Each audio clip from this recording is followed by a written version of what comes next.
assumir no Brasil uma carreira acadêmica, né? Existe dentro da academia um mito de que se você vira um professor, um acadêmico, você deixa de ser músico, de fato, né? Você deixa de tocar e reger. Então, eu sempre quis manter a minha carreira de músico e fui fazer o mestrado e eu gostei muito do mestrado, eu gostei muito de fazer uma pesquisa, depois eu fui para o doutorado, eu ficava dividido, será que eu vou conseguir manter essa prática? Então, desde o começo, desde que assumi a Unesp primeiro e depois a Unicamp, eu sempre tive essa preocupação em dividir os meus momentos com os alunos, né? Então, por exemplo, eu sou pianista e sou professor de canto. Então eu me mantenho pianista tocando com os meus alunos em todos os recitais que eles fazem, recitais de formatura, concursos, né? Eu mando muito aluno para concurso, audições, estou sempre tocando. Isso me faz me manter estudando piano, né?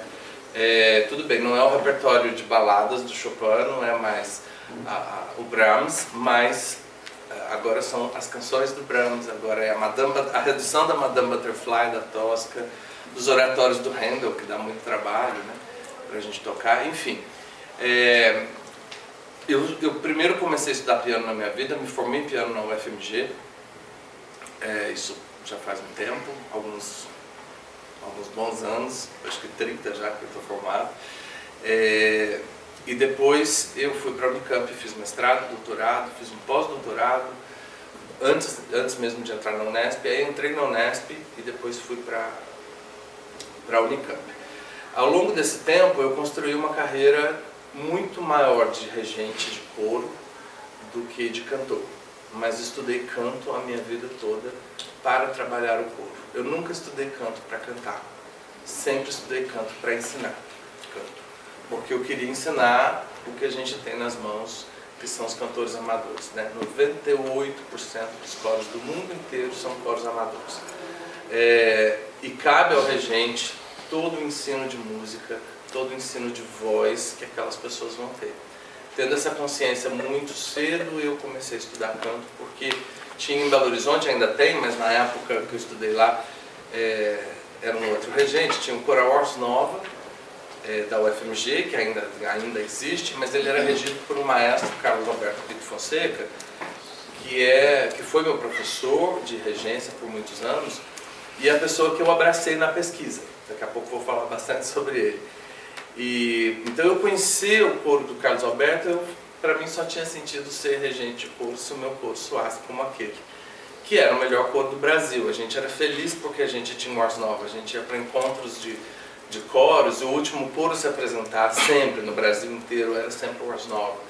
E a gente tinha um orgulho, ninguém disputava com o Ars Nova, e a gente tinha um orgulho, agora é o Ars Nova, todo mundo ficava quieto e ia assistir o Ars Nova, porque era uma referência de trabalho coral. Embora ele tivesse muitos cantores profissionais, o Ars Nova era um coro também amador, um coro acadêmico, né, da UFMG, né. De lá saíram grandes nomes que a gente tem no cenário hoje, tanto do canto quanto da regência no Brasil, e também em outras áreas da performance musical, mas principalmente no canto e na ópera, né, e na regência. E para mim, se não fosse para soar muito bonito, eu não queria trabalhar com coro. E eu tenho uma paixão pela beleza do som de coro, pela beleza do som a capela, principalmente, né. Então eu fui estudar canto para entender como que eu podia ter um bom coro. E claro que no canto a gente aprende um monte de coisa, a gente vai dando cabeçada. E feliz de quem pode se tornar pesquisador, porque a pesquisa te faz questionar a sua própria performance. A pesquisa faz você questionar a sua sonoridade. A pesquisa faz você questionar a qualidade do seu trabalho, de uma maneira um pouco mais aprofundada, né? Não basta você fazer o que o professor te ensinou a fazer na aula. A mão dele é uma, a voz dele é uma, a sua é outra. Então, às vezes, para você vai ser diferente.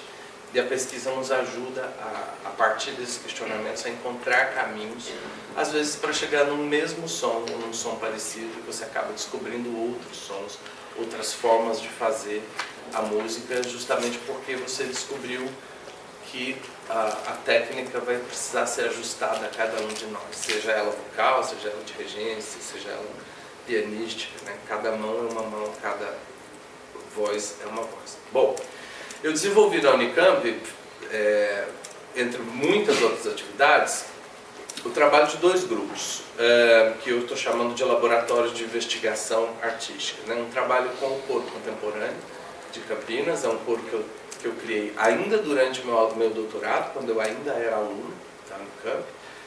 Mantive esse coro durante o período que trabalhei na Unesp, mais ou menos 2 anos e meio a 3. E quando assumi a cadeira na Unicamp, eu então mantive o coro, e até hoje, né? Claro que a gente foi melhorando muitas coisas. E junto disso eu desenvolvi também, quando eu assumi o curso de canto, pensei o que poderia ser diferente. Eu queria alunos que soubessem fazer ópera, porque as pessoas cantam ópera, mas a ópera não é para canto, a ópera é para o ator. O cantor que canta a ópera, ele primeiro precisa entender que ele é um ator. Depois a voz dele faz parte só. Ele não é um cantor que atua bem, ele precisa ser um ator que canta bem, né? E isso eu tenho cada vez mais certeza disso. Então, eu queria ter uma classe que a luz e a atuação resolvesse. Eu não preciso de grandes figurinos, grandes cenários para poder. Então, eu preciso ter um grande diretor, eu preciso ter um grande preparador corporal dessas pessoas, né? Eu preciso ter alguém que desperte um corpo disponível para a cena e uma boa luz. Com isso eu não preciso de muita coisa para fazer ópera, né? Agora, se eu tenho uma orquestra, se eu tenho todas as outras coisas, considerando que aquele ator é afinado, tem uma voz e trabalhou a vida toda para aquilo ali, né? Não estou falando que todo mundo que é um bom ator vai ser um bom cantor de ópera. Claro que tem todas essas outras coisas, né, dessa formação. Mas eu acho que o canto, não só o canto de câmara também, porque quando você está cantando música de câmara, você está em cena. Todos nós estamos em cena, a grande verdade é essa, né? Por isso que eu acho infeliz a expressão coro cênico, porque está todo mundo em cena o tempo todo, né? De qualquer maneira, eu acho que o cantor de ópera ele precisa ir além disso. Então eu desenvolvi um laboratório que eu chamo de Ópera Estúdio Unicamp, e que era para ser um laboratório de ensino. Ele continua sendo um laboratório de ensino, mas ele se tornou um polo onde muitos projetos de pesquisa foram desenvolvidos, de mestrado, de doutorado e tudo mais, né? E a minha palestra vai girar em torno disso, né? Então eu vou tentar ser rápido agora aqui nos slides, né, todos.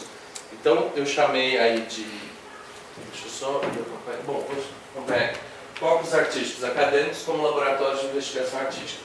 Coloquei no geral porque eu acho que esses focos artísticos acadêmicos podem e devem existir em todos os cursos de música. Eles não precisam ser só um coro, um grupo de ópera estúdios, podem ser orquestra, pode ser ensembles de cellos, por exemplo, na Unicamp a gente tem o cello ensemble, né?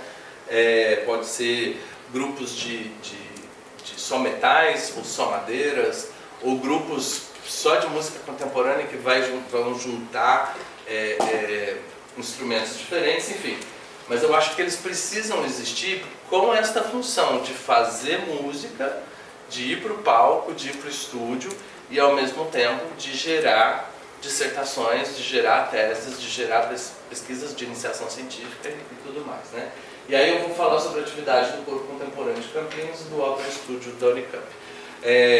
Eu queria apresentar para vocês que toda a atividade que a gente desenvolve, eu cadastro de alguma forma essa atividade dentro desse grupo de pesquisa. Eu tenho um grupo de pesquisa no CNPq, todas as pessoas que trabalham afim e me pedem para participar desse grupo, além de todos os estudantes, fazem parte, né, desse grupo, estudantes que eu digo de doutorado, de mestrado e também de iniciação.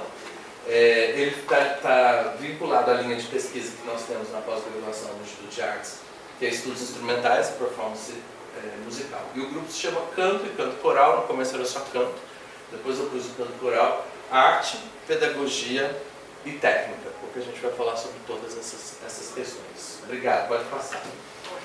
Pode passar os 4. Eu trabalho atualmente com 4 projetos de pesquisa. O primeiro cabe dentro do segundo, é que o primeiro veio primeiro, né? foi o projeto que eu entrei na Unicamp. Quando eu entrei na pós-graduação, me pediram um projeto de pesquisa que eu tinha em mente, era aquilo ali, né? Que é estilo e interpretação na obra vocal de Carlos Alberto Pinto Fonseca, que foi meu professor. História, análise, performance e edição das partituras.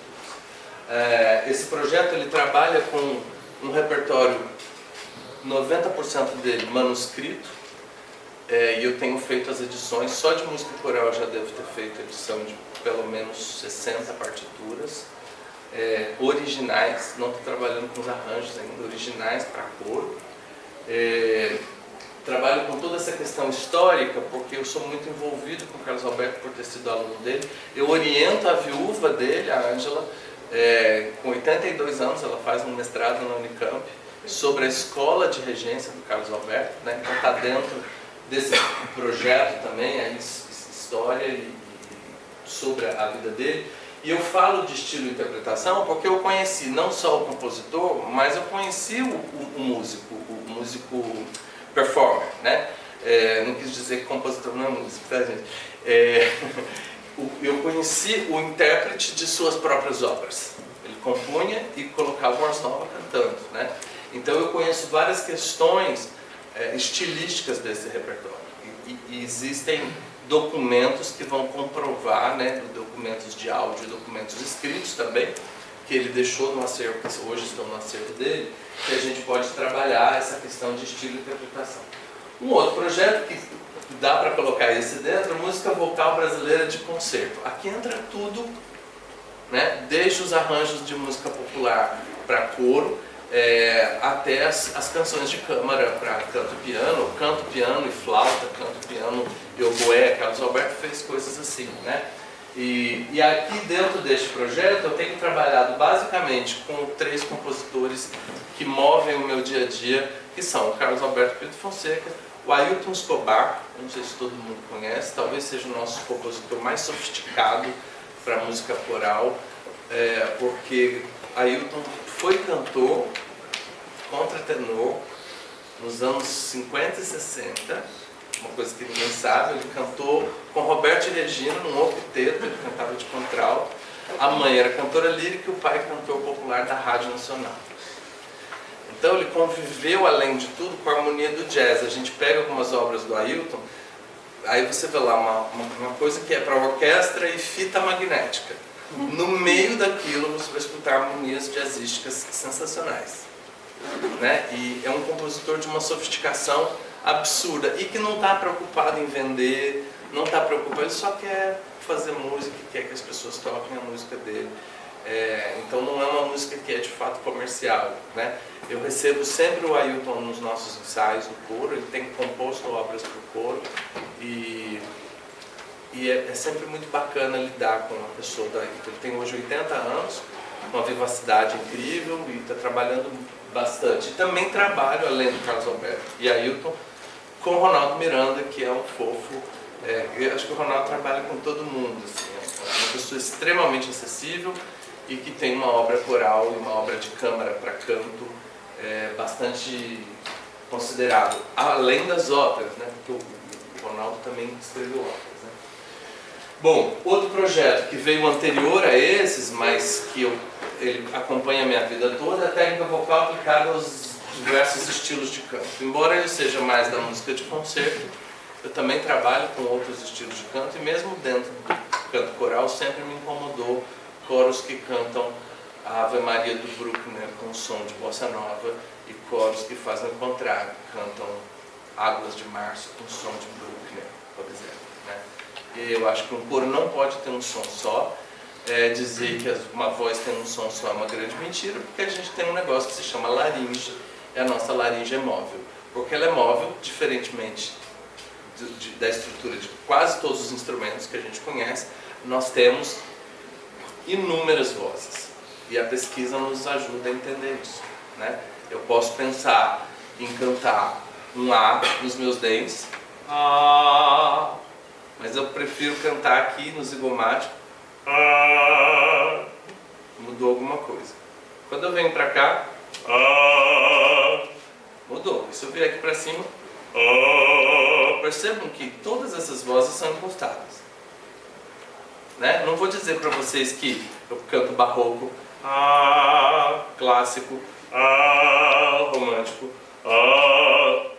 porque seria uma grande mentira.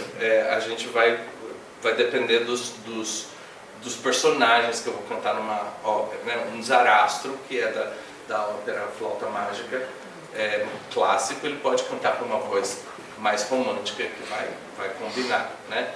E assim vão ter personagens românticos do século XX que podem cantar Britney com uma voz super leve, com uma voz barroca. Então eu não vou dizer que canto barroco assim, clássico, romântico, mas o que eu posso dizer é que eu tenho cores sonoras. Eu estou falando só de voz impostada, né? E o que aconteceu? Quando eu penso aqui, aqui, aqui, aqui, a minha laringe vai descendo. Aqui não aconteceu nada, é mentira, a voz não vem pra cá, isso é tudo mentira, né? Mas a gente pensa, vou cantar aqui, eu configuro o meu espaço acústico do trato vocal de uma maneira, né, que faz com que o meu palato suba num tamanho que deixa esse som com essa ressonância mais equilibrada em claro escuro do que essa tem um pouquinho mais de escuro, né? No entanto, é extremamente adequado para se cantar Wagner ou para se cantar Verdi, né? Aqui eu tenho um som realmente mais Mozart, né? Mas isso tudo vai variar, como eu falei, né? Agora, se eu trouxer a minha laringe para frente, se eu trouxer a mandíbula para frente, eu tenho outros sons. E na medida que eu subo, e boto um vibrato, eu viro um sertanejo rapidinho, né? Não existe certo e errado, existem estéticas, né? Então, acabar com isso também, voz descolocada, voz de garganta, tudo bem, a voz de garganta porque está apertada, a laringe está alta, joia, mas não está errado. Porque, da mesma forma que o cantor lírico, que o cantor sertanejo, que o cantor lírico não canta música, da mesma forma que o cantor sertanejo talvez não consiga cantar música lírica, o cantor lírico não vai conseguir cantar sertanejo, né? E a gente goste ou não, temos que engolir. Se a gente não gosta, o sertanejo vende mais. Quem está certo, quem está errado? Qual é o ponto, de qual ponto de vista eu parto? Né? Então cada um faz o trabalho, né? Isso é uma coisa bacana na Unicamp, você aprende a entender a música popular, o lugar dela. Não estou falando de música popular Tom Jobim, não, estou falando de música popular, aquela que muitas vezes a gente olha meio atravessado, né? Ela existe e a gente precisa conviver com ela. Bom que a gente entenda ela também, entenda a história dela, entenda por que ela existe, até para poder criticar, se for o caso, né? Porque eu não gosto, um dia um professor me disse que eu não gosto. Exatamente por que eu não gosto? Eu adoro ABBA, me julguem se quiserem, né? Mas assim, eu amo, o que eu posso fazer? Eu gosto, né? Tem a ver com a minha infância, tem a ver com o momento da minha infância, tem a ver com lembranças que remetem à minha mãe, à minha avó. E pode julgar, eu gosto de Gloria Gaynor, eu tenho CD no carro. Eu ainda escuto CD. Eu tenho esse lado velho, eu ainda escuto CD, né? Enfim, isso tudo eu estudo ali nesse terceiro projeto. Então eu já orientei projetos ligados ao teatro musical, ligados à música popular e tudo mais. E por fim, o Ópera Estúdio Unicamp, um projeto multidisciplinar que diz muito mais respeito a essa questão do trabalho corporal, mas também envolve trabalhos de edição de partituras, especialmente partituras que ficaram semi-perdidas do século, que foram embora com Dom João, quando ele foi embora do Brasil. Muita coisa foi levada, depois voltou. Nós temos baús de óperas, muita coisa na Escola de Música da UFRJ, muita coisa em Portugal, de compositores daqui, né? Muitos desses compositores pretos, e a gente não tem acesso. Então você tem que às vezes reconstruir a parte de um violino inteiro. Não existia a parte de viola em grande parte dessas vezes. Aí você constrói para uma performance atual uma parte de viola baseado, claro, em uma série de critérios para você fazer isso, né? Não é que você vai sair compondo assim. Mas enfim, isso tudo diz respeito a esse último projeto. Pode passar. Bom, E aí eu tenho como, vou falar primeiro do laboratório, o Coro Contemporâneo de Campinas, porque o Coro, ele envolve todos esses projetos, ele é o laboratório de todos os projetos. O último também é o Opera Studio, mas o Coro é o coro do Opera Studio. O Coro Contemporâneo é o coro do Opera Studio. Pode passar. Esse é o Coro Contemporâneo já há algum tempo, está um pouco desatualizada essa foto, mas o que eu quis trazer para vocês é a imagem do coro. Esse vestido azul entrou na vida do coro em algum momento, aí, uns 10 anos atrás, mais 12 anos atrás, e ele virou uma marca, né? Eu acho importante que os laboratórios eles criem suas marcas, né? Não é o vestido em si, mas a cor. Tudo nosso hoje tem esse azul em algum lugar, na logo. Né? No grupo do coro eles vão mandar coraçãozinho, eles não mandam vermelho, eles mandam azul. Né? É sempre o coraçãozinho azul quando a gente conversa sobre o coro. Algumas dessas pessoas ainda estão no coro, outras não. Umas foram para a USP fazer doutorado. Está a Isabela logo atrás de mim, hoje ela é regente assistente do Coral Paulistano de São Paulo, ela era minha regente assistente, né? A Carol, que está aqui do outro lado, está em Bayreuth, na Alemanha, enfim, muita gente já se foi, mas muita gente continua ainda. Pode passar. Pode passar tudo, e aí eu vou mostrar para vocês os temas que a gente trabalha mais ou menos dentro dos nossos estudos com o coro. Né? Primeiro estudo sobre repertório coral original latino-americano para coros a capela.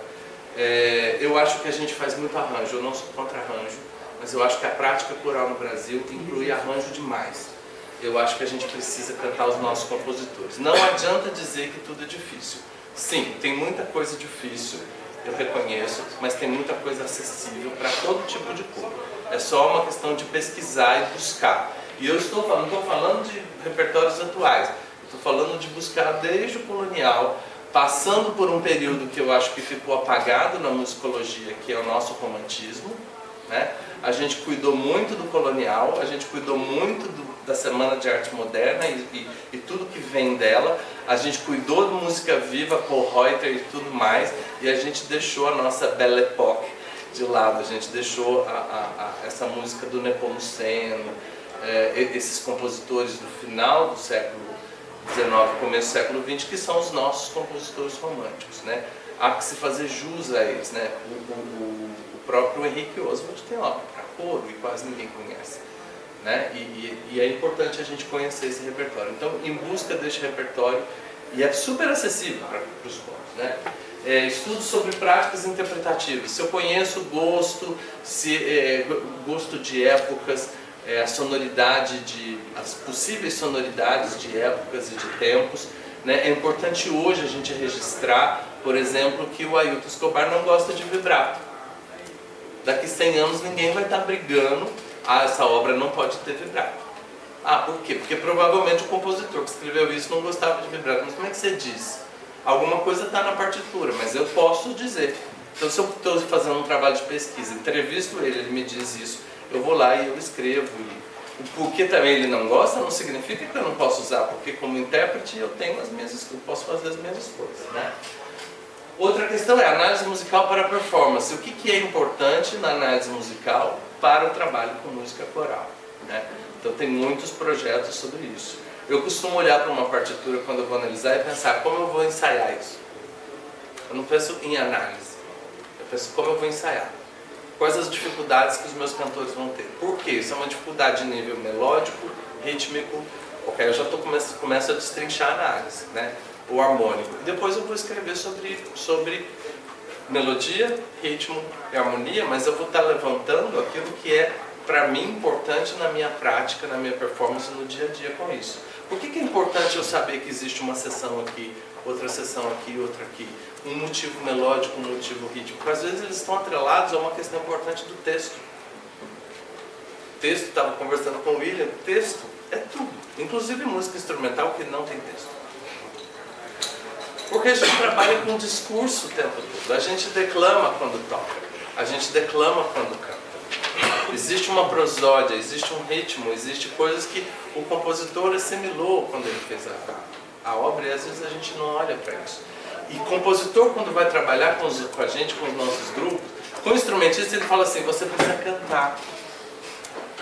né? E com o cantor ele vai pedir para olhar para os olhos do texto, eles vão falar em texto o tempo todo. Então isso é bastante importante, né? E o texto está dentro da análise, né? Estudos sobre técnica vocal fonética aplicada ao canto é outro tema que as pessoas me procuram muito para desenvolver. Eu acho que tem muita coisa que está meio esgotada, as pessoas querem falar de coisas que muita gente já falou, né? Mas ainda há coisas para fazer, tem muita reflexão para a gente fazer sobre a nossa prática hoje, principalmente com os arranjos talvez de música popular, né? Que som que a gente canta, a nossa música popular, né? Dá para cantar impostado mesmo? De repente não, né? Construção de biografias, eu acho isso importante. Eu tenho levantado a bandeira do vamos falar da história da nossa performance. A gente fala muito de compositor, mas está na hora de falar dos professores, está na hora de falar dos performers. Ainda não existe, por exemplo, uma boa biografia que eu conheça, pelo menos, bem desenvolvida no meio acadêmico, do Nelson Freire. E se a gente não cuidar disso agora, daqui 30 anos, as pessoas nem vão hoje, tem os CDs. Então, assim, alguém precisa começar a correr atrás, né?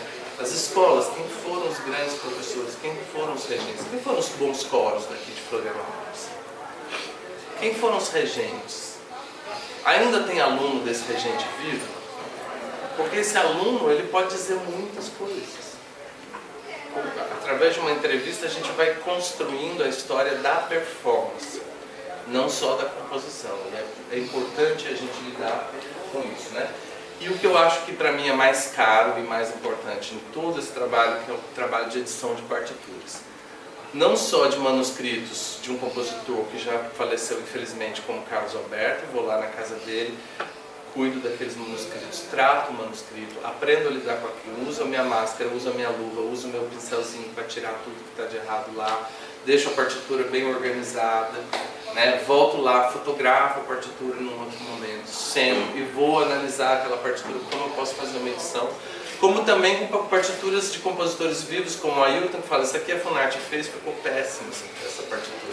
Eu não queria que ela fosse assim, vertical, eu queria que ela fosse na horizontal, porque vai deixar para o regente uma noção melhor do que é o tempo das entradas e tudo mais. Né? Então a gente está refazendo também todo o trabalho de música a capela, todas as partituras de música a capela do Ailton, com a orientação dele, né? Quer dizer, ele me orienta e eu oriento a minha orientando. Né? Então essa parte de edição de partituras é um legado que a gente vai deixando aqui. Resultados que a gente vê rapidamente no trabalho, no dia a dia. A forma como quando você trabalha no laboratório e você busca excelência artística, você acaba formando músicos pesquisadores ou pesquisadores que são músicos de excelência. E você vê no dia a dia a melhora desses músicos. Eu não construí, e aí vem o desprendimento nosso, né? Do professor / regente que quer formar esses pesquisadores. Você precisa deixar os seus alunos regentes. Você precisa deixar os seus alunos serem solistas. Em algum momento seu aluno vai dirigir um ensaio para você e você vai observar. Né? Então você vê o tempo todo essa formação técnica e artística de músicos pesquisadores. Eu quis pôr músicos pesquisadores porque para mim todo músico é um grande pesquisador, só não sabe. Mas estou falando pesquisador com método, né? Com metodologia, e faz parte do trabalho mesmo no laboratório, você dá voz a esses pesquisadores, né? Ele não vai ficar só te observando como você faz, ele não vai falar de você. Ele vai experimentar o que você faz e de repente ele vai chegar à conclusão de que ele tem um caminho melhor. Né? E a gente precisa aceitar, porque ele vai crescendo lá dentro. Né? Desenvolvimento da percepção em diferentes níveis. Né? Isso é uma outra coisa que eu tenho colhido o tempo todo. Não só a percepção musical, mas o músico pesquisador, nós temos uma formação muito individualista. Né? Porque a gente tem aula individual. Então a gente começa a entender o outro, a perceber o outro, a tocar com o outro e principalmente a cantar com o outro. Quando eu sou solista, eu tenho uma voz. Quando eu canto num quarteto solista, eu tenho uma outra atitude com aquela mesma voz. Quando eu canto em coro, é outra atitude. Porque aí eu preciso cantar com outras pessoas. Não é meu momento solo. Né? E eu sou bom se eu sei fazer isso. Se eu sei ter essas três atitudes. A voz é a mesma. Né? O timbre não necessariamente, A voz é a mesma, o músico é o mesmo, mas as atitudes podem ser diferentes, né? Essa percepção do que eu estou cantando, a percepção do outro, a percepção do naipe, e também uma melhora absurda em afinação, em preparação rítmica, né? Em trabalho, tudo isso melhora muito nesse trabalho, né? Os resultados que a gente tem tido, uma produção artística constante, uma agenda lotada, que é ótimo, porque aí você começa a colocar também seus orientandos e seus alunos para reger, para tocar, para assumir, para produzir concertos, né? E que inclui concertos diversos, que eu vou mostrar para vocês algumas coisas, recitais, palestras e principalmente gravações, né? Os músicos, Carlos Alberto foi aluno do grande Tílio Bidac, que não gostava de gravações, né? Precisou esperar o Tílio Bidac morrer para ele poder pegar e transformar em gravação muitas das coisas que ele deixou, né? Ele não gostava de gravações, porque ele fala que aquilo é só um retrato de um momento, mas é um retrato de um momento importante para a gente, né? Então é fundamental isso, né? Outros resultados importantes são essas partituras editadas e publicadas. Eu devo publicar logo um livro sobre a obra do Carlos Alberto. E também toda a nossa produção intelectual, né? Que neste meio a gente vai ter pessoas que vão ler, né? Artigos, comunicações de pesquisa e as próprias dissertações, teses, relatórios. Todas essas coisas são formas de ajudar os futuros Vascos Maris do futuro a escrever uma história mais rica em detalhes e ainda muito mais verdadeira, né? Não baseada apenas em impressões individuais que você tem, mas em fatos que de fato foram buscar, né? Várias coisas. A produção artística, bom, já falei bastante sobre essa questão do concerto, participação. Quando você faz um concerto, não adianta você fazer pesquisa, isso é uma questão, você fazer pesquisa sobre um compositor, sobre uma obra, e aí você vai para o concerto e você toca outros. Estou aqui estudando Ronaldo Miranda, vou fazer um recital, vou tocar Chopin e Liszt. Já fizeram isso. Quer dizer, já tocaram no Chopin e Liszt. Talvez não tenham tocado Ronaldo ainda. E Ronaldo ainda é muito tocado. Estou falando daqueles colegas nossos, né, ou os alunos de composição. Você coloca peças dos seus alunos de composição nos concertos? Eu coloco. Acho genial, assim, eles ficam super motivados, eles crescem, eles escutam mais música, eles querem escrever cada vez melhor, né? Participação em festivais e eventos corais, é muito comum isso na nossa área, coisa do festival, né? Do coro, você participar de eventos corais e levar o repertório que você estudou. Não adianta você levar aquele arranjo que todo mundo já cantou e que vai fazer sucesso no final, né? Gravações de CDs e gravações de singles, né? Essa é a produção do coro contemporâneo que eu quero mostrar para vocês um pouquinho agora, né? Passar um pouco para a parte de música. Então eu trouxe aqui 3 gravações de obras que estudamos. Belo a gente ainda vai publicar um artigo, mas o Eike Dias já está na tese de um menino, do Carlos Alberto. A gente vai publicar um artigo agora no evento. O Canto Ciranda ao Chão do Ailton Escobar, que é das coisas mais difíceis que eu já fiz na vida. Uma obra muito, muito complicada, vou falar sobre cada uma delas. E aí eu quero colocar as gravações. O Eike Dias, vou começar, uma composição de 77, ganhou 2 prêmios em concurso.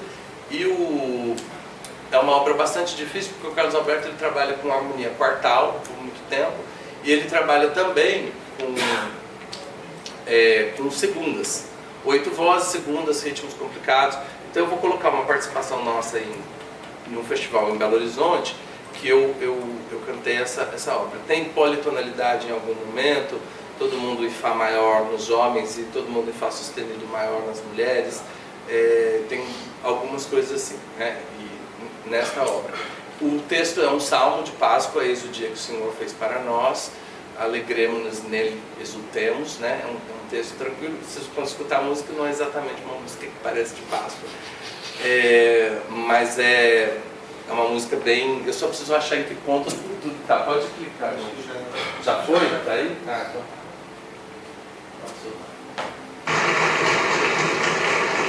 Tô sério, eu tava doente, tava com uma encefalite e não sabia.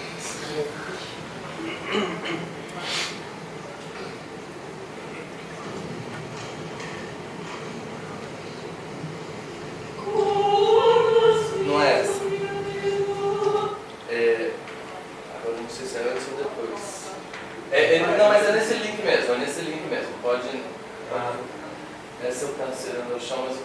Pode voltar.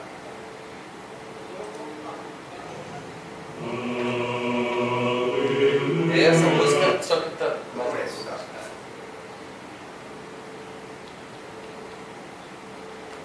Desculpa, chega.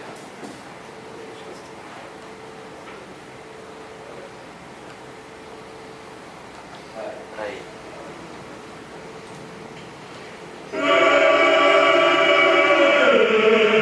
Dies confecit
Ele explora bastante o ritmo. O Carlos Alberto tinha uma coisa com ritmo e excesso de articulação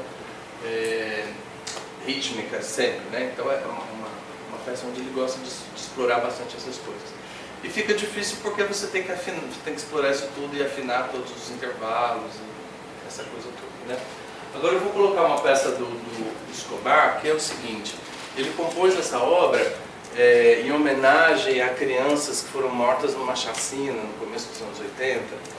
Ele pegou um texto da Ilka, que é uma poetisa de São Paulo, e que depois se tornou amiga dele, que era uma pessoa que queria muito ter filhos, nunca teve filhos. Ela escreveu um livro inteiro de poesias que falam de criança, poesias para adultos sobre crianças. E então ele pegou um texto de lá E ele quer justamente nessa obra, que se chama Canto Ciranda ao Chão, mostrar esse canto-chão como representantes da igreja, né? Representando a igreja, porque a chacina aconteceu nos fundos não sei se foi na Candelária, né? E a ciranda é o que representa a criança, né? No caso da ciranda aqui, ele vai usar a melodia do Carneirinho Carneirão, que era uma canção folclórica infantil de anos atrás, hoje em dia ninguém deve conhecer mais. E ela vai aparecer, o canto-chão vai sempre aparecer em entradas, né, que falam cordas meninas da minha vida, né? Cordas meninas da minha vida, cordas. Só que ele vai colocando intervalos de segundo e formando clusters, né? Chega a 11 vozes. Aí na primeira parte ele termina com um acorde que tem 11 notas, menos o Ré. E todas essas notas vão combinar, vão chegar num uníssono no compasso seguinte, que é a nota Sol. Engraçado que o Ré é dominante de Sol, mas não tinha o Ré. Então ele vai criando coisas com tudo muito pensado, numa sofisticação. Aí depois ele faz entradas masculinas primeiro, depois as mulheres, vai terminar de novo num cluster com 11 vozes que vão para uníssono na nota Dó. Adivinha qual nota faltava no cluster anterior? O Sol, que é o Sol que ele começou lá no começo e que é a dominante de Dó.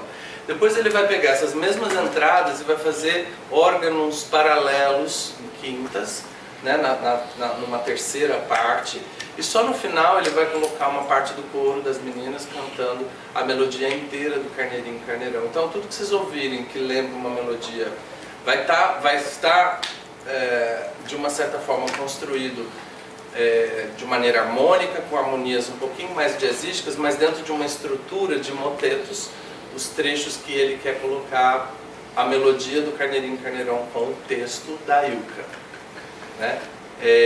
É muito rico, é muita coisa. Tinha que pegar a partitura e fazer uma palestra só sobre essa obra, ou pelo menos uma comunicação que fosse, né? E mostrando para vocês, e mostrando como que soa. É um negócio muito bonito, eu particularmente gosto muito. A gente ainda não faz super bem, mas um dia a gente vai fazer bem. Isso é um concerto recente em Dayatuba, que é uma cidade próxima de Campinas, e que a gente cantou recentemente. A gravação é totalmente... Eu gosto mais dessa gravação do que a de Belo Horizonte, por isso que eu trouxe. Opa, tá na memoria do grupo. Pode pular, perdão. Acho que quando passou não ficou nos lugares, não devia ter colocado. É no comecinho disso, pode voltar. Mais um pouquinho. Acho que agora foi.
Pode deixar nesse vídeo aí que eu vou...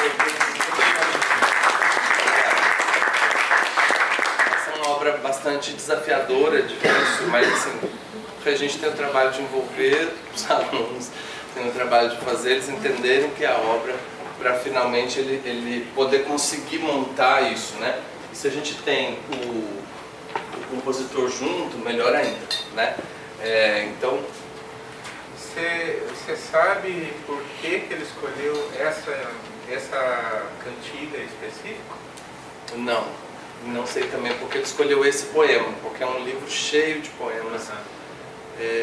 Bom, ele gosta da coisa das cordas, né, quem as tangia e cordas quem as afina. Na hora do quem as afina, ele sai do cluster e vai para um Ré maior gritante, né? É o único acorde desesperadoramente consonante, né, que aparece na obra. Eu relacionei, tem uma coisa da letra, olhar para o céu, olhar para o chão, tem uma coisa relacionada com a morte, né? Mas também pode ser uma metáfora porque o carneirinho tem a história do lobo mau como o carneirinho. Sim, ele nunca entrou, ele nunca falou desta canção especificamente, assim, ele fala só que ele lamenta que as pessoas já não conhecem mais essas canções. Ele fala muito do poema, mas no poema esta canção é citada. Agora a própria poetisa cita essa canção, o que pode ter sido, inclusive o poema também se chama, tem um nome muito parecido com a ópera, eu vou olhar depois. É muita informação, eu acabei esquecendo. Mas é uma obra bem interessante nesse sentido, né? Para fazer essa obra, eu não sei o que vocês escutam, né? Se vocês escutam o som de um coro de concerto, não é um som Bach, mas também não é um som popular, né? É um som de um coro de concerto, né? Porque a gente tem essa pesquisa de achar sonoridade para cada obra, já não é mais para cada estilo. Hoje eu acredito que cada música tem o seu som. Isso vai variar dentro dos períodos, né? Isso varia de língua para língua. Isso varia quando você sai da Alemanha e vai para a França. Quando você sai da França e vai para a Itália falando música europeia. Isso vai variar entre os nossos compositores brasileiros, compositores argentinos, chilenos, colombianos, venezuelanos.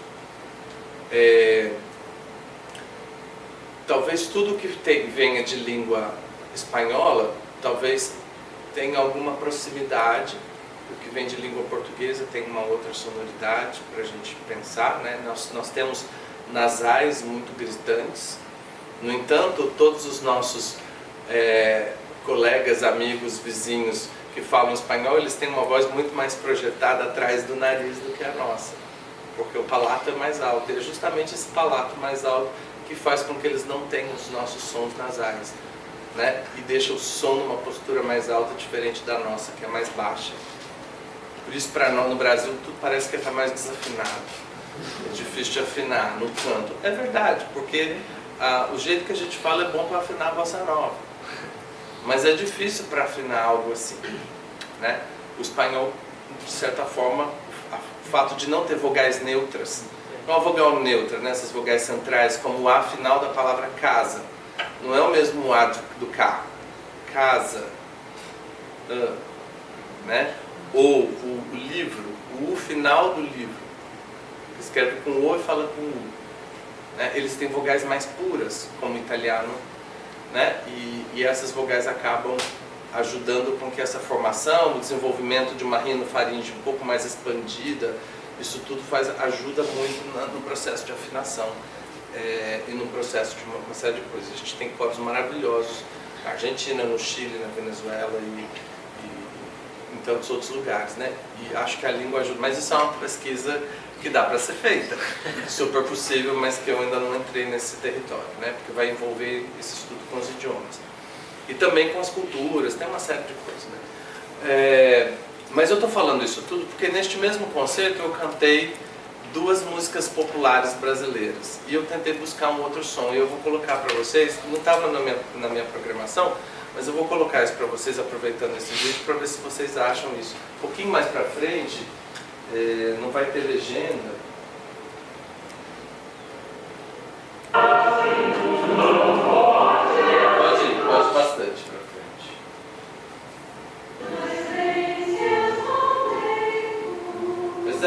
som? Mas vamos mais pra frente.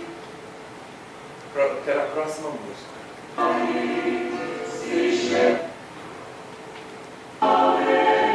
Mais. Aí, tá bom, já pode seguir daí.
deixar a próxima. Vamos ver a próxima. Não tem. Não é essa. Não é. Queria mostrar para vocês a outra, que a outra seria um ponto de candomblé do Carlos Alberto, que é o Cântico de Iemanjá, e o coro canta com uma voz praticamente operística. Ó, vibrato, muita impostação, mas eu acho uma outra gravação delas para vocês ouvirem essa busca nossa de achar outros sons, né? A gente usa muito o que a gente chama de modos de fonação, né? A forma como a gente não trabalha tanto só com a ressonância, mas principalmente no contato da prega vocal, né? Quando a gente canta, as pregas se juntam, né? Se elas não se juntam eficientemente, tem uma fonação. Não é soproso isso é sussurrado. Uma fonação sussurrada, né? Eu tenho um sussurro, porque eu não vou produzir um som musical assim, né? Agora, eu não consigo fazer uma nota, né? Eu tenho uma fonação com bastante ar na voz. isso é uma fonação soprosa, né? A gente não usa muito. E eu tenho essa fonação em que a prega vocal fecha bem, e se eu for cantar com essa voz, a minha voz fica... Essa é a fonação do canto lírico. Extremamente suave, principalmente para o lead, né? Para a canção de uma forma geral, o contato entre uma prega e outra. Eu chamo de fonação fluida. E eu tenho essa que eu estou falando, que eu posso cantar com ela também, que é para a música popular brasileira especialmente. Aí eu tenho uma mais rígida, né? Que é um pouco mais irritante. Posso também cantar, que os americanos vão usar para o teatro musical, a gente vai usar na música sertaneja, em outros estilos, enfim. Isso tudo só para vocês saberem que não só existe um palato na vida da gente, mas existem as pregas vocais, principalmente o contato delas. Essa sensação nos ajuda a achar sonoridades diferentes no trabalho do dia a dia do coro, né? Claro, não tinha nada de muito agudo para sopranos neste arranjo, né? É um arranjo inclusive de Mendoza. Joaquim, o arranjador é de lá, ele não é um arranjador brasileiro. Joaquim Martínez, eu acho. Mas eu acho um arranjo muito bom, muito bem feito, que diz mais sobre bossa nova do que muitos arranjos brasileiros de canções da bossa nova, né? Vamos pegar o Belo Belo agora. O Belo Belo do Ronaldo Miranda é outra peça desafiadora, assim como o Canto Cirando ao Chão faz parte de uma coleção encomendada pela Funarte, que foi publicada no finalzinho dos anos 70, começo dos anos 80, das obras mais difíceis, poema do Manuel Bandeira, né? Como a gente está aqui, a gente não precisa pagar direitos autorais.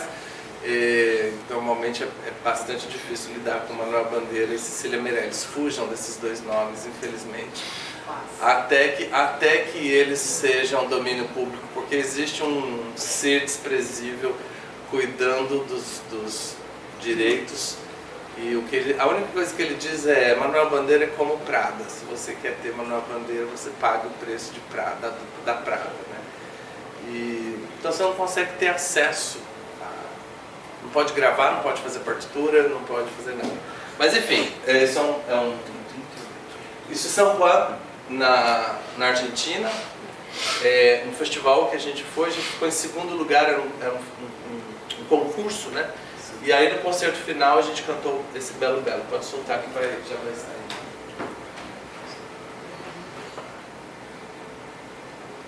Belo, belo, minha bela, quero, belo, belo, minha bela.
Mostrar para vocês um pouco disso que eu falo, né? A gente pesquisou e tem que fazer parte dos nossos concertos.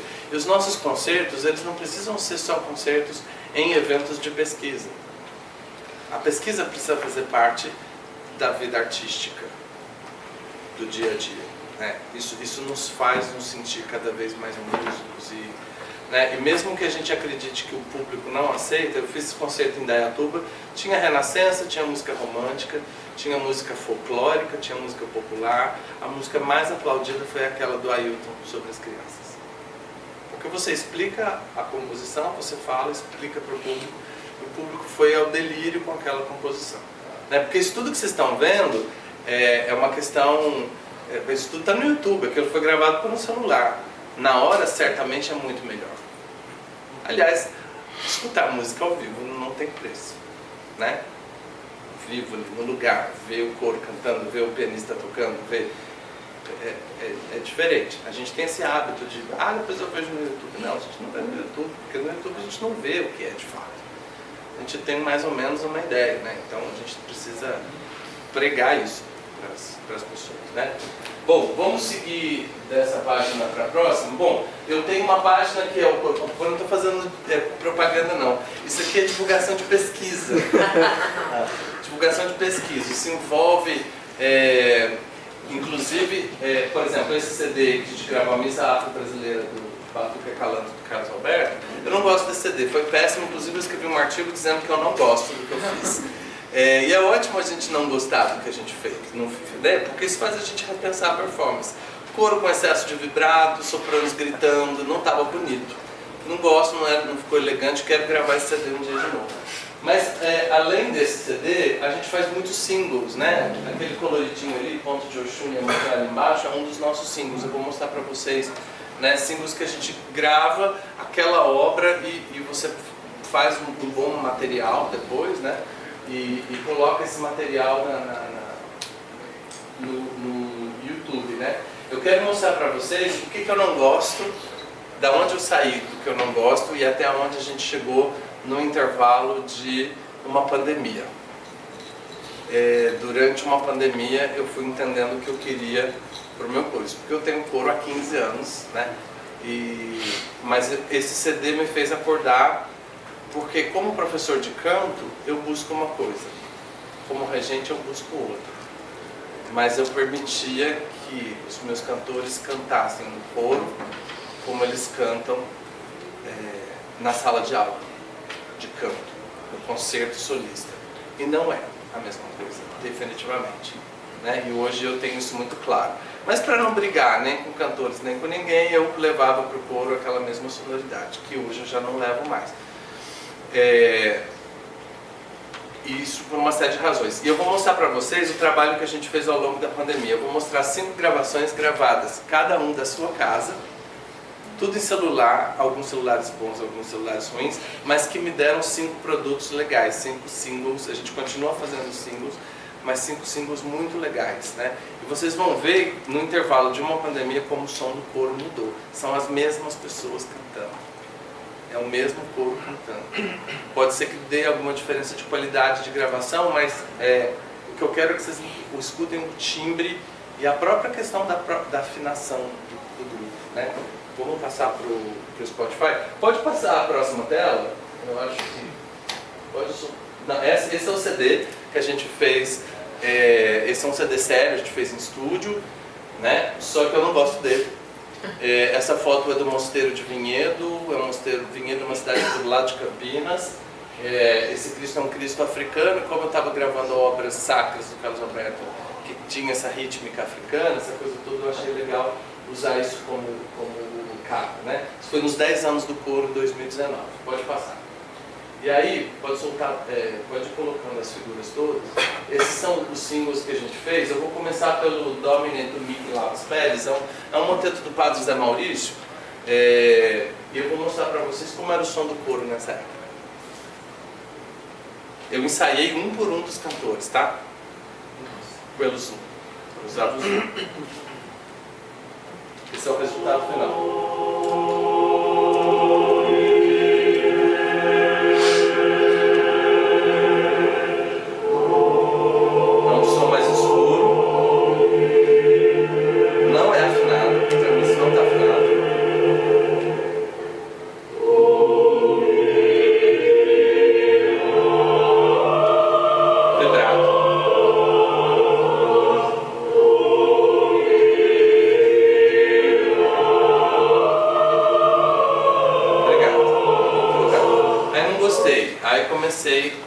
Peregrinação. Aí a gente faz aquele paternoster do Oswald, que não tivemos muito resultado ainda.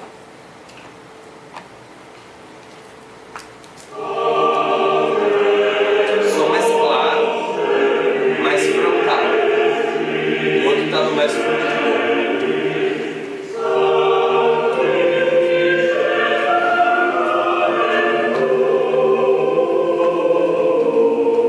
Menos vibrato, mas ainda tem aqueles que resistem.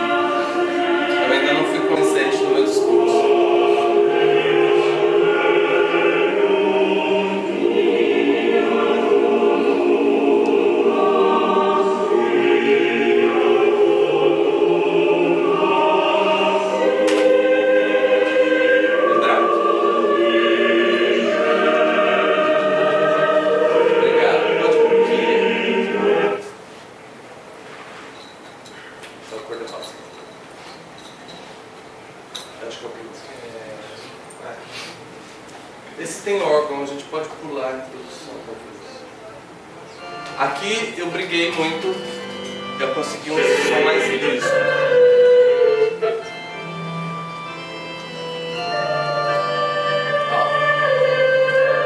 Aqui eu dei um grande salto no som do coro. É o mesmo coro 2 meses depois.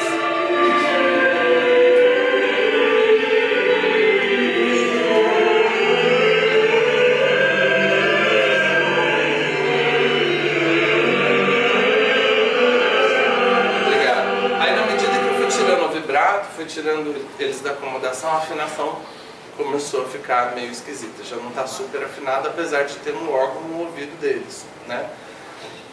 Mas trabalhando mais uns 3 meses, a gente fez a Ave Maria do Vivo. Aí aqui acho que eu cheguei no som que eu gostava.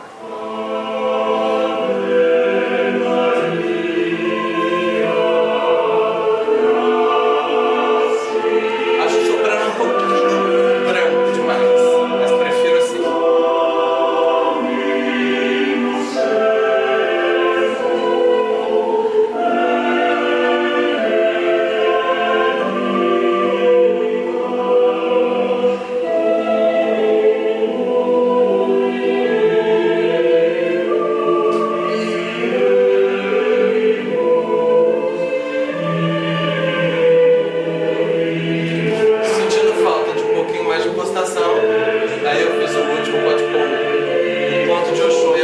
Graças a Deus acabou a pandemia.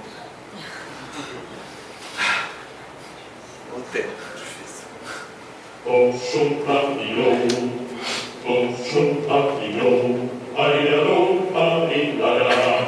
Eles tinham um playback que era um axé por trás. Isso mantinha, fazia com que eles cantassem um ritmo certíssimo. Eles tinham tudo subdividido no ouvido. Não aparece para nós, mas para eles dava. Porque eles tinham um fone, né, gravando.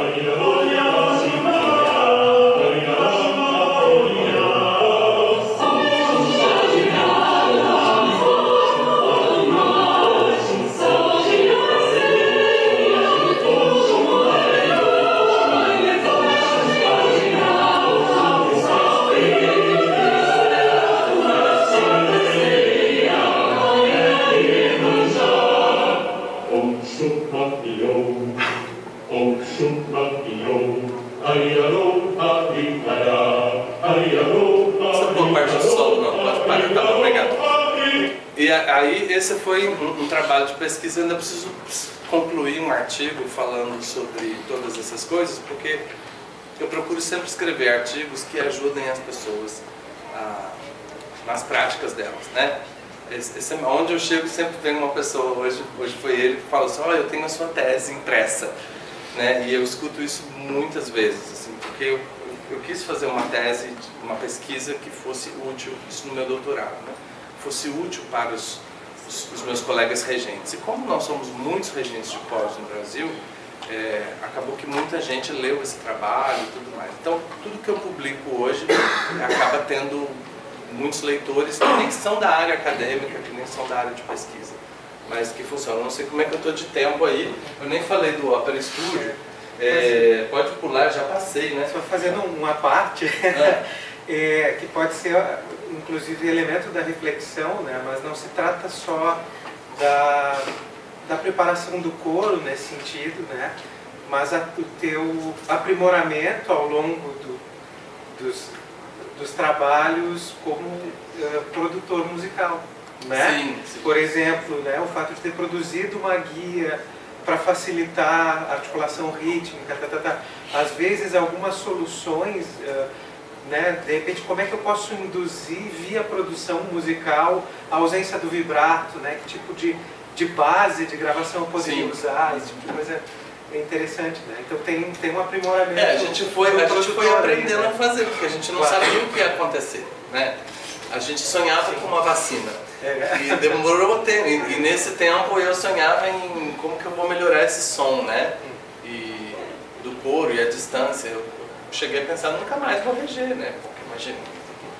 Voltei a estudar piano loucamente, comprei um monte de partitura nova, liguei na Musimed, mandaram um monte de coisa, porque Falei, não consigo ficar, né? Aí graças a Deus acabou. E aí ficamos 6 meses ensaiando num teatro de arena, todo mundo com máscara, distante um do outro.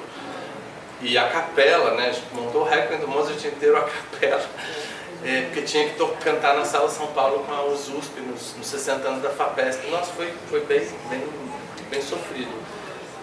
Também o retorno, né? Aí depois foi tudo chegando ao normal, né? Eu queria só falar rapidamente sobre o Opera Studio, a gente pode pular isso aí. A gente volta só um pouquinho, rapidinho. Eu só queria mostrar que a gente fez também pelo programa de pós-graduação 2 CDs de cantores do coro, que são pesquisadores. O Leandro, que é barítono, com a Isabela Ciscari, que é pianista, fez o mestrado sobre Almeida Prado. O Leandro fez o mestrado sobre Almeida, faz o doutorado sobre Almeida. A gente fez o CD Jardim do Amor e da Paixão, que é um ciclo de obras na verdade, como é que chama isso? Um EP, né? É um ciclo de obras do Almeida. E a gente também gravou pela pós-graduação esse CD com todas as canções do Carlos Alberto. Eu não gosto muito dessas gravações, também tenho vontade de fazer de novo, mas elas estão bem, assim, não estão vergonhosas. Mas acho que a gente pode fazer melhor, né? Pode seguir.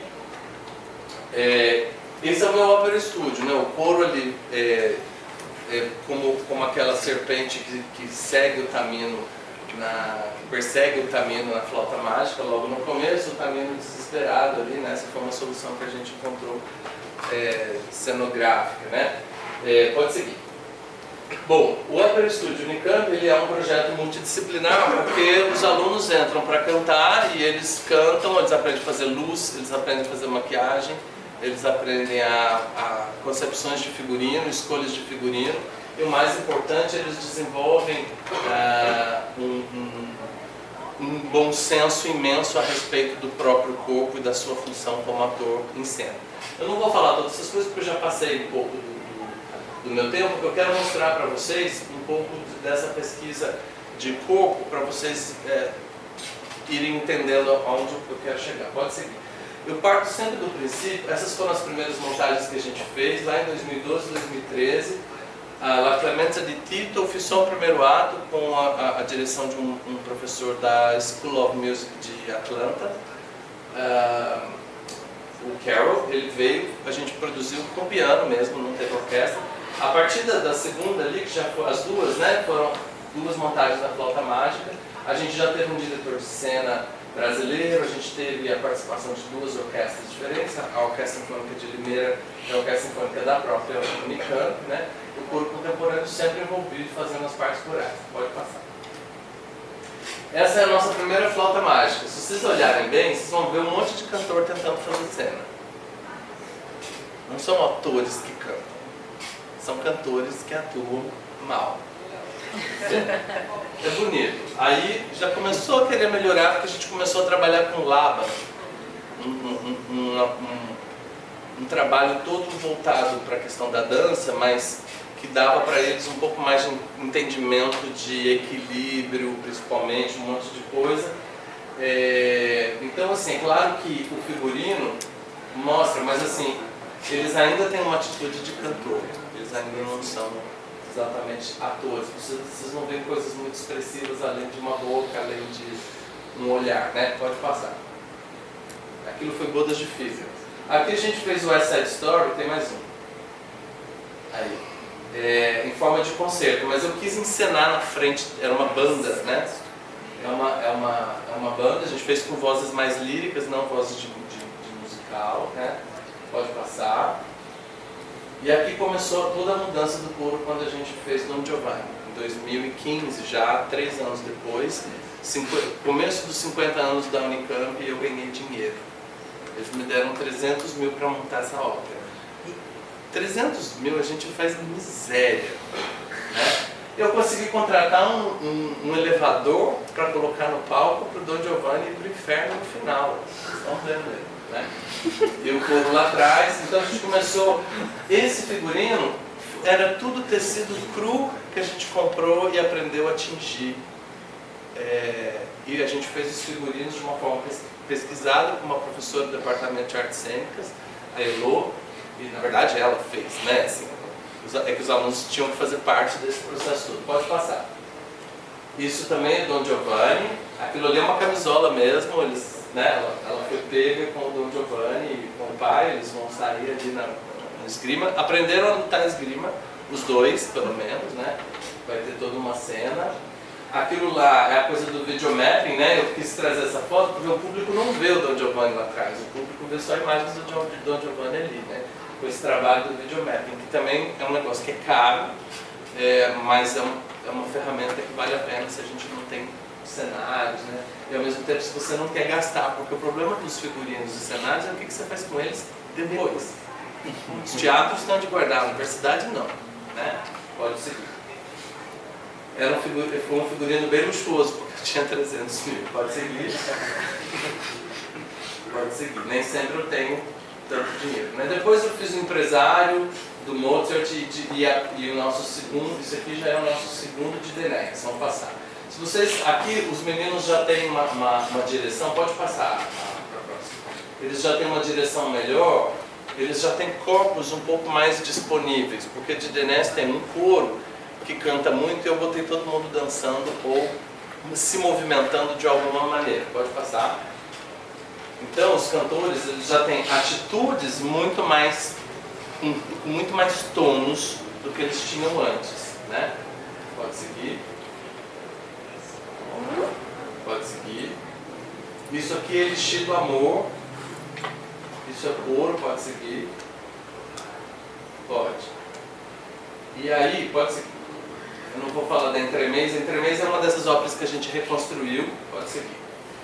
Eu quero ir direto na preparação cênica mesmo. E aqui vocês vão ver que eles já são capazes de fazer muito mais coisas do ponto de vista corporal do que eles eram. Porque a partir dessa montagem da Flauta Mágica, a gente passou a ter um diretor que as óperas são sempre em setembro, só que a gente começa a trabalhar em março. Então de março a junho ele faz a primeira etapa, as duas primeiras etapas do trabalho. Um trabalho físico que envolve um preparo físico do corpo, que pode variar desde exercícios de Laban até exercícios de exaustão, o que faz com que os cantores percam a noção de se auto-julgar, né? Então eles começam a fazer tudo o que você pede, vem tudo, a criatividade aflora muito, né? Então a gente tem toda uma pesquisa, né? A gente faz um trabalho físico, depois um trabalho psicofísico.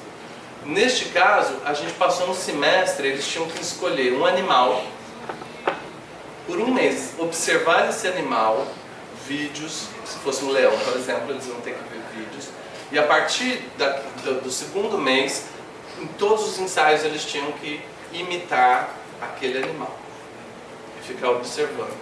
A gente construiu o personagem a partir desse processo de animalização. Então a gente tem um processo físico, nesse caso foi a exaustão na Flauta Mágica, depois o processo de animalização, imitar um animal durante um tempo, foi o psicofísico, para a gente finalmente chegar na construção de personagem, né? Aqui eram as 3 damas e o Tamino, e o corpo está lá atrás. Mas se vocês perceberem, os corpos eles têm tonos, eles estão disponíveis, né? Ela tem consciência das mãos, ela tem consciência dos braços, né? Isso envolve uma série de trabalho com esses alunos, vocês não têm ideia, pode seguir. Aqui o Papageno, o monóstatos lá e a Pamina caída ali em cima. Percebam que o cenário ele é simples, o figurino é rico, já não tinha 300 mil, já era bem menos, deve ser metade talvez, que já é bastante dinheiro. Mas a atuação deles, a partir desse processo de animalização, faz com que eles sejam muito expressivos. Pode seguir.